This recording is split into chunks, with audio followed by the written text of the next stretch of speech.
and morning. My name is Vikar, and I'd like to ask you a question about why Westerns look very badly against Islam.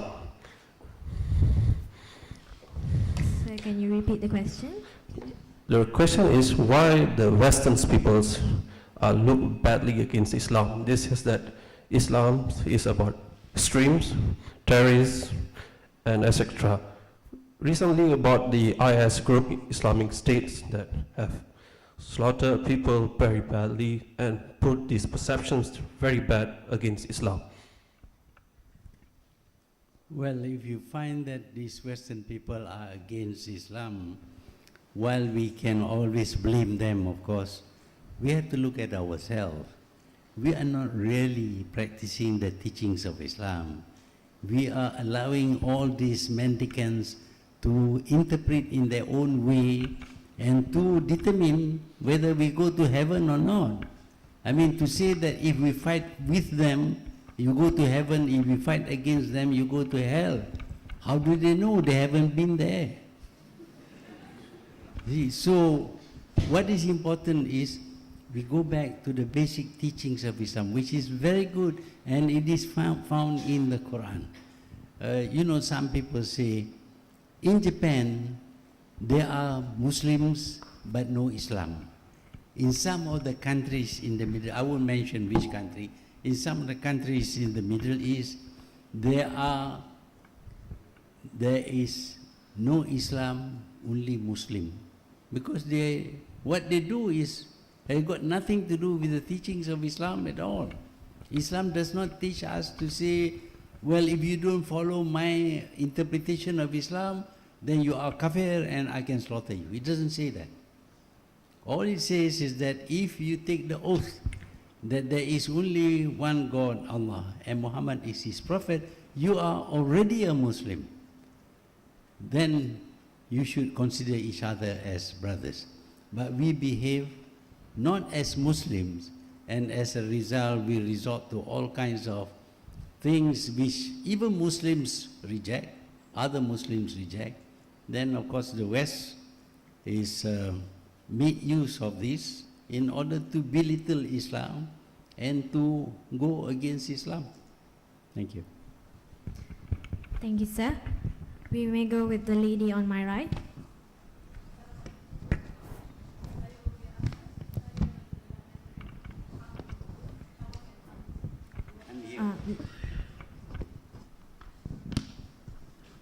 Assalamualaikum Tun. Saya hari ini insya-Allah saya takkan takut atau gentar sebab Tun ada di atas ya. Okey. Saya mewakili UMNO sendiri, saya sendiri cawangan UMNO. Saya rasa saya nak bercakap hari ini atau tanya Tun yang maha bijaksana dalam hal ini berkenaan satu tajuk yang close in my heart especially, tapi masalah-masalah terkini ya. Nombor satu, saya nak tanya dan saya juga ingin mengambil subjek yang telah dikatakan oleh Tan Sri Azman Hashim sekejap tadi, evidence of success ya. Jadi evidence of success bagi saya, where is Islamic evidence of success of today? We see all the Islamic leaders are no longer there. They are 20 years, 40 years, and they are no longer there. That is my question. Number two, we have Tun Mahathir Mohamad. I'm so sorry ya. Ini bukan bias ke apa ke? Saya tak boleh Tun apa-apa pun ya. My point here is that if we are talking about Islamization, where do we see Al-Kafi? Al-Kafi states and denotes that kalau kau tak bersabar dengan aku, kau tak akan dapat, because there is a peristiwa in Al-Kafi itself. Sorry. Okay. Again, my evidence of success here. So firstly is our evidence of success. Our Islamic evidence of success is no longer there. Okay, we don't have Saddam, we don't have anybody, we don't have anybody now. We only have at the moment, izinkan saya, Tun Mahathir Mohamad, which is already 22 years of experience in mengendalikan negara kita, yeah. And I think as what is happening now, yeah, we want to see that is in Al-Kafi Al-Quran, it stated, we are talking about Islamization today, so I was supposed to see that Islamization, we need all the Islamic country to go into this because we don't have any more evidence of success. We only have Tun Mahathir Mohamad. Of course, Allah has given him this, obviously with the blessing of Allah. He has ruled the country for 22 years. I'm sure a lot of people today, I ask them, they are emotional today, Tun. I'm emotional because Tun has very hard working on this to make sure kita tidak dipanggil teroris. Tetapi now we are being labelled against terrorists. At the end of Tun punya 22 years, Tun was about to prove to the world that we are not terrorists. So we have been there, and I know how emotional the people are here. What they want to see is not there. So my question is that if all the Islamic countries can join in, can be together, sit together, kadang-kadang kita mendengki-dengki, benci-benci, and these people, we are not. We are now bringing, this is the situation, yes, maaf I tengok tin. The situation now is, number one, kita naikkan Al-Kafi. At the same time, masyarakat naikkan orang-orang muda. Tapi, kalau orang muda tidak ada pengetahuan, tidak nak pengetahuan, in this sense pengalaman. You take, if you want to go to Kuala Lumpur, kalau you tak pernah pergi ke Kuala Lumpur, can you know the short way to Kuala Lumpur? So you need to go through this. That is my question. My question is Islamization in pengetahuan, in pengalaman, is Al-Kafi. That is, I need all the global to look into this. That is the first step for us. It's not Islamization in that. Anyway, thank you, Todd. I'm so sorry. Thank you, Todd. Well, thank you very much. One of the problems I face anyway is that the moment I talk about Islam and I say something that is quite Islamic and quite reasonable, the people who do not like my interpretation will say, oh, you don't understand Arabic, you can't speak Arabic, and you are not taught about Islam. You don't graduate as a BA in Islamic studies or something like that. So they don't answer what I say. They don't explain why they think what I said is wrong. They merely say, oh, you are not a scholar. That's why it is so difficult to penetrate this barrier, because we all think that because he has a degree in Islamic studies and speaks Arabic, therefore he knows all about Islam. It's not true. The people who are giving a bad image of Islam today are all Arab-speaking people. Yet they do things which I think is wrong, is against the teachings of Islam.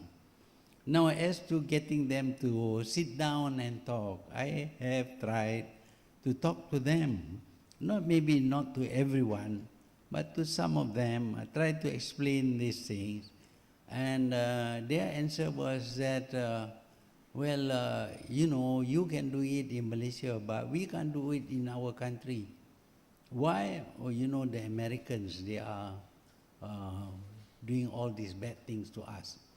If the Americans are doing bad things, why are you following them? You see, but that is the answer that I get. So, although I know you would like to see rational discussion on Islam, but really it is a very uphill task. I do get people asking me from Arab countries about Islam and all that, and they seem to agree with my interpretation, and they seem to think I have some knowledge about Islam, but by and large, the people who studied religion, or maybe got a BA in Islamic studies, they become a club of their own, and they don't want anybody who is outside the club to interfere with them, because Islamic knowledge is very powerful. When you talk to school children, for example, and say this is Islam, no more question. You can't get them to answer question like I'm asking question now. They just lecture to you, and you are expected to accept everything that they say. We need to break this. We need to also appreciate that even lay people can have knowledge about Islam, and you should listen to them. If you don't listen to them, you may interpret things wrongly. For example, if you are talking about medicine, you need a doctor to tell you about medicine. In one country, one Islamic country, vaccination for polio is not allowed. And there have been people who have been trying to vaccinate people who have been killed because he tried to vaccinate a child against polio. That's because he's very ignorant. According to him, this is taqdir. It is already ordained by God that you should suffer from polio. Don't try to stop it. Well, lots of things are ordained by God, but we try to do something else. For example, when there is an earthquake and lots of people are buried under the rubble, you can say, well, that's God's wish, leave him there. But you go around digging, trying to go against God, against what is ordained. But you know very well that you have to rescue people, even if it seems as if it is against the wish or the will of God. So these people with their belief that you cannot change because everything has been ordained, these people are not giving the correct interpretation of Islam. In fact, the Quran says, you must do something for yourselves before you can expect Allah to help you change your life. So that part they miss. They talk always about takdir. Sudah ditakdirkan. You see, it's been ordained by God and therefore you mustn't change. So if we get sick, don't give medicine. Let him die, because this is ordained by God. But you know very well, when you are sick, you not only give medicine, you go and cut up the person and change the internal organs and all that, all in order to change the fate of the person. So when you change the fate of the person and he survives, that also is taqdir. Okay? Thank you. We will take 2 questions at once. In the interest of time, please do keep your question brief. We go with the lady on my left. Good afternoon, Tun and distinguished guests. Having grown up in Malaysia, I've always felt blessed for our multi-religious, multicultural nation. That said, with religious extremism, it does concern me that such groups perpetuate the extinguishing of such differences in favor of unity under one banner. Now my questions are this. First and foremost, how does Islam, according to the Quran, as you said, reject that? Why do we not see more of these verses and views publicly, verses about peace, verses about tolerance, versus the so-called jihadi verses that we see all over the news? And secondly, from viewpoint of a Muslim, does nation or religion come first, or do they sit hand in hand together? Thank you. We will take one more question from the gentleman on my right. I will answer that question first. Yeah. Well, actually, I have always been very critical about the teaching of religion in our schools. The stress is on the performance of certain rituals and what is forbidden and what is allowed and all that. Dosa pahala. That is the stress when teaching. There is no teaching about ad-din, the way of life of a Muslim. What is valued by Islam is not taught. For example, when a Muslim makes a promise, he has to keep to that promise. You see? When a Muslim is tasked with something, he has to do the work well, amanah, because he is being entrusted with something. But that part of it is not taught. Even the part where you don't take what doesn't belong to you, that also is not taught.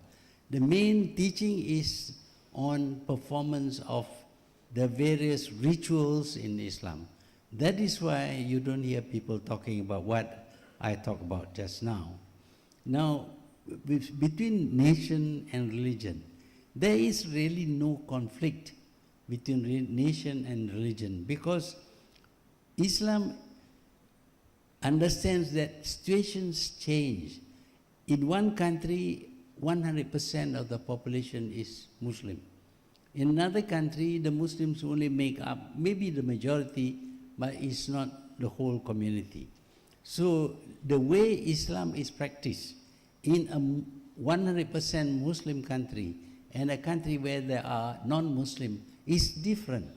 That is why when these people try to introduce hudud law and say that this hudud law is only for Muslim, non-Muslims are not under this law. And so when two thieves, one a Muslim, the other is non-Muslim, steal something, one has his hand chopped off, the other one goes to jail for 2 months. The question that should be asked is that, is it just? It is not just.